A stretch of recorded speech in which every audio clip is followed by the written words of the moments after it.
Good day mga kamaster, isang technician isang OFW sabay sa ako sa isang mga so ngayon mga kamaster, pakita ko po sa inyo yung panel ng cold chiller namin na normal function.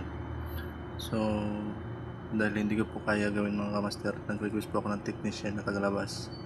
So yung chinecheck nila yung mga pipe, din nilagyan nila ng preyon para malaman kung may butas yung mga pipe.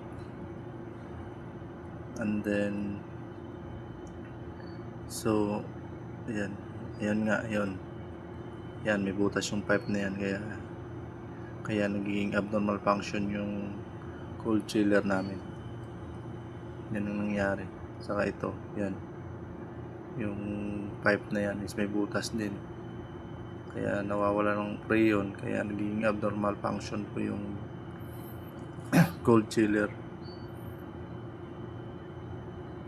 So napakalakas ng butas. Ayan, pinandar to. Ayan, nangyari yan, pumusok sa loob yung